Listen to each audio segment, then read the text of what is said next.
সামনে তো পয়লা বৈশাখ চলে আসিল, হাতত নাই টাকা টুকা, চার লাইনতে পন্থা ফুরায়, অভাবী সংসার, কেমনে যে পয়লা বৈশাখটা কাটাম, সবটাও ছিঁড়ে গেছে, টাকা টুকা নাই, কি যে করিম, কাঠে দে ধার চাইবা যাম টাকা, জমে গেল তো বন্ধক মাটি নাই, কাঠে দে ধার চাইবা যাম, ঠিক করতে যাও দি দিকে নাকি।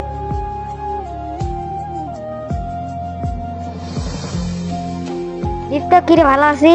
আসু তো ভালো। মুই অভাবত পড়ে গেছি, 2000 টাকা ধার মানে কিরে? শর্টকাট টাকা মুই অভাবত আছু, কেনগে তোর টাকা দিম? মোর খুব জরুরি দরকার ছিল রে, মার্কেট টার্গেট করুনি। মোটেও নাই রে, থাকিলে দিনও হয়।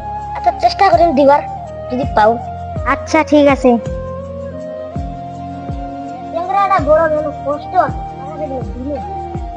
মাইয়া সোয়ালাক দে এবার কি কাপড় কিনে দিম, আরো টাকা ধার পারুনি। মার মার মার মার মার মার। ইবুতে যাও তো, ইবুতে মেলা টাকা সরকারি চাকরি করে। ইবু তুই কেমন আছিস? ভালো আছু রে। 2000 টাকা ধার দিয়ে আইব রে, তোকে 10 দিন পরে দিয়া দিম। নাই রে, থাকিলে তো তোর দিনও হয়। পয়লা বৈশাখটা পার হলেই তোকে দিয়া দিম। নাই রে, থাকিলে তো তোর দিনও হয় গেল।